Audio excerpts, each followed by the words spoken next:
The ground still remembered the way to the fall. Outside the garden, life had taken on a harder rhythm. The soil no longer yielded its fruit without resistance. Every harvest required effort. Every day carried the reminder that innocence had been left behind. From this world of toil and hope, two brothers were born. Cain was the first. His hands learned the language of the earth. He broke the soil, planted seed, and waded through sun and rain. He knew patience and sweat. The land answered him slowly, as if testing his resolve. Abel came after. He learned to listen rather than force. He followed the movement of living creatures, guiding his flocks across open fields. His work was quieter, shaped by care and watchfulness. Both were sons of the same parents. Both were shaped by the same broken world. Both were raised with the knowledge of a creator who still watched, still listened, and both desired to be seen. When the time came, each brother brought an offering, not because they were commanded by fear, but because something within them longed for recognition, a desire older than language itself, to know that their work mattered, that their lives were accepted. Cain came first. He gathered the fruit of the ground, the result of long labor and endurance. The offering reflected his effort. His hands had shaped it. His time had been poured into it. Abel followed. He brought from his flock, choosing what was best, not what was left over, not what was convenient. What cost him something? What represented trust rather than control? And the difference was felt.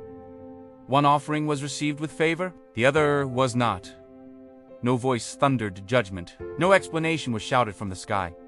But the truth was clear enough to wound. Abel's offering was accepted. Cain's was not, and something dark began to stir. Cain felt at first as confusion, then as rejection, then as anger that had nowhere to go. His offering had been ignored, and with it, his sense of worth. His brother now stood in a light he himself did not have. The field that once felt familiar now felt hostile. The favor shown to Abel did not lift Cain. It pressed him down, and into that silent struggle, a warning was given. Not of punishment, but of choice. The darkness that crept toward Cain was not yet his master. It waited at the door of his heart, patient and hungry. He could resist it. He could turn back. The path forward was still open. But the tension had been set. Two brothers stood on the same ground. One heart guarded by humility, the other burning with unspoken rage. And the earth, already stained by humanity's fall, was about to witness something it had never seen before. Cain listened, but he did not turn back. The warning echoed in his mind, yet his heart refused it. The anger he carried demanded release. What began as disappointment hardened into resentment. Resentment sharpened into envy. And envy searched for someone to blame. Abel became the mirror Cain could not bear to face. His brother had done nothing wrong. Yet every quiet step Abel took felt like an accusation. Every breath he drew felt like judgment. The favor shown to him burned in Cain's thoughts until it drowned out every other voice. The land Cain once worked faithfully now felt cursed beneath his feet. His hands, skilled in cultivation, trembled with unrest. The struggle was no longer with the soil. It was within his soul. And Cain chose a moment. He spoke to his brother, not with open hostility, but with calm words, an invitation to walk into the field. A familiar place, a place where no one else would hear. Abel followed without suspicion. The field was silent. The sky remained unchanged. Creation did not pull away. It watched, and in that quiet, the darkness Cain had refused to master finally mastered him. The anger found form. The resentment found action. The first blood fell to the ground. Humanity crossed a line it could never The earth received Abel's life, and in doing so, became a witness. The ground that once yielded crops now drank blood. A brother lay lifeless at the hands of his own kin. Silence returned. But it was not peace. The voice that once warned now called out again, not with thunder, not with immediate judgment, with a question that cut deeper than accusation.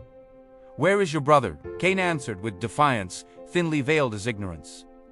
He denied responsibility. He denied knowledge. He denied Keri, as if the lie could erase what the ground itself cried out. But the truth could not be buried. Abel's blood spoke from the earth. The crime could not be hidden. The weight of it pressed down on Cain, heavier than any labor he had ever known. Judgment came, not as death, but as consequence. The ground would no longer respond to Cain. The land he had worked would reject him. He would live as a wanderer, carrying the memory of what he had done wherever he went. and fear entered Cain's heart. The fear of retribution, the fear of isolation, the fear of becoming what he now was. Yet even mercy appeared. Cain was marked, not to shame him, but to protect him. His life was spared, judgment stood firm, but destruction did not follow. The field fell quiet once more. The first murder had been committed, and the shadow of it would stretch far beyond that moment, touching every generation that followed. Cain left the field, but he did not leave the consequence behind. Every step carried the weight of his brother's absence. Every horizon reminded him of the ground that no longer welcomed his labor. He moved forward as a wanderer, not because there was nowhere to go, but because there was nowhere to belong. Abel's voice was gone, yet his story remained. The first death was not the result of war or survival. It was born from envy left unchecked, from anger given time to grow, from a heart that refused correction when it was still possible to turn back. The earth bore the mark of it.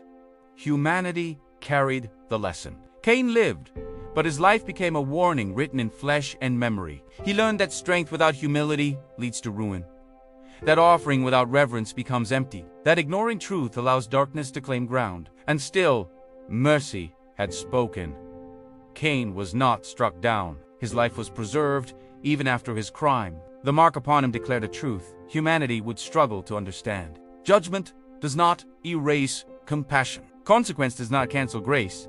Abel, though silenced, was not forgotten. His life testified that faithfulness matters, that what is given from the heart is seen, that righteousness may suffer, but it is never unseen by the one who watches all. The story of Cain and Abel did not end in the field. It lives on wherever jealousy is allowed to rule, wherever anger is fed instead of faced, wherever people refuse responsibility for the harm they cause. It also lives on wherever humility is chosen, wherever correction is accepted, wherever hearts learn to master what waits at the door. The first murder revealed something painful about humanity, but it also revealed something enduring. The choice remains. If this story spoke to you, take a moment to like the video, subscribe to the channel to continue exploring these biblical narratives, and leave a comment sharing which biblical story you would like to hear next. The blood cried out from the ground, and its warning still echoes today.